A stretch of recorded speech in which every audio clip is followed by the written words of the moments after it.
Heinz Neuderts Herz schlägt für Fledermäuse. Schon seit rund 10 Jahren setzt sich der Ehrenamtler für ihren Erhalt ein. Dazu gehört auch, Fledermäuse in Not aufzunehmen.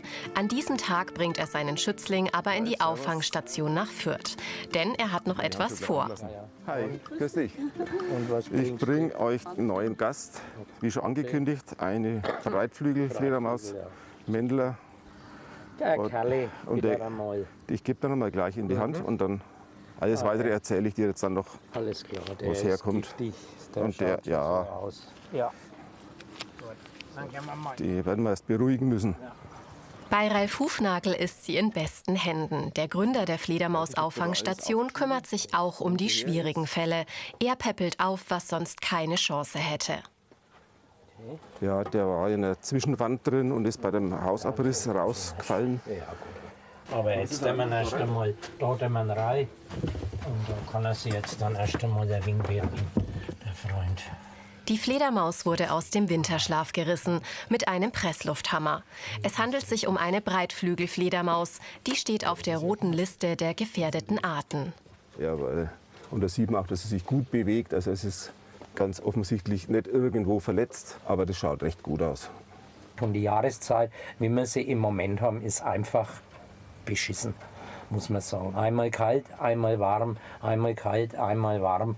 Das ist einfach für diese Tiere ist das also manchmal eine Katastrophe. Die meisten Tiere sind alle geschwächt. Das heißt, sie haben alle schon Untergewicht.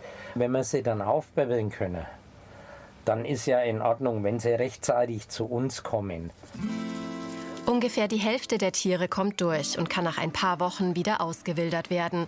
Stark verletzte Tiere müssen eingeschläfert werden. Während Ralf Hufnagel und seine Unterstützer sich um ihre Schützlinge kümmern, ist Heinz Neudert bereits in anderer Mission unterwegs.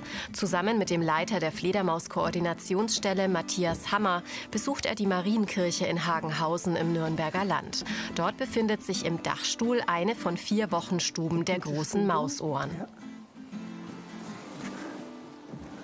Sieht nicht so aus, als wäre was da.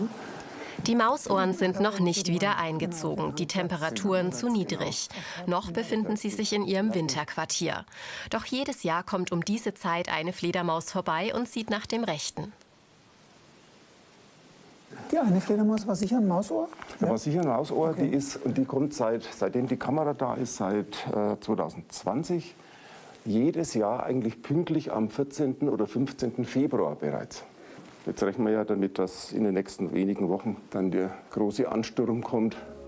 So voll wird es dann vermutlich in ein paar Monaten aussehen, wenn die Jungen auf der Welt sind. Solche Aufnahmen sind äußerst selten, denn wenn die Wochenstuben besetzt sind, dürfen sie nur in Ausnahmefällen betreten werden, da die Fledermäuse sehr empfindlich sind. Außerdem sind sie sehr standorttreu. Bis 2020 gab es hier eine Kolonie mit rund 240 Tieren. Doch dann wurden die Mausohren plötzlich gestört. Und das Problem war, dass dort plötzlich Tauben herin waren. Und Tauben in Massen im Fledermausquartier sind nicht gut. Sie schleppen Krankheiten ein und vor allem sie bringen Unruhe rein, gerade in der Zeit, wo unsere Fledermäuse schlafen sollen. Heinz Neudert musste sich was einfallen lassen, um Mausohren und Kirche zu schützen. Eine Hühnerklappe hat er zu einer Fledermausklappe umfunktioniert, mit Erfolg.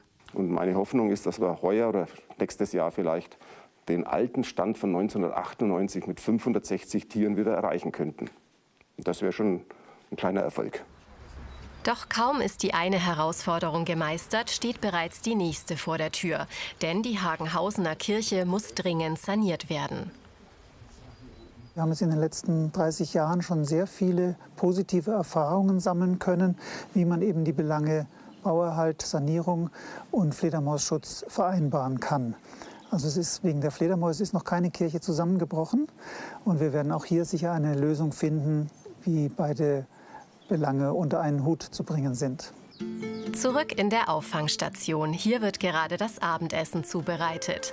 Die Mehlwürmer sind sehr nahrhaft, stehen aber normalerweise nicht auf dem Speiseplan der Fledermäuse. Sie müssen erst daran gewöhnt werden. Gelingt dies, nehmen sie in der Regel schnell an Gewicht zu. So gestärkt können sie dann im Idealfall in ein paar Wochen wieder in die Freiheit entlassen werden. Endziel ist die Auswilderung, also Wiederauswilderung. Und ansonsten geht es wirklich nur darum, dass man den Tieren halt einfach hilft, weil wer soll es denn sonst machen? Die nächsten Wochen werden zeigen, wie sich die Breitflügelfledermaus entwickelt.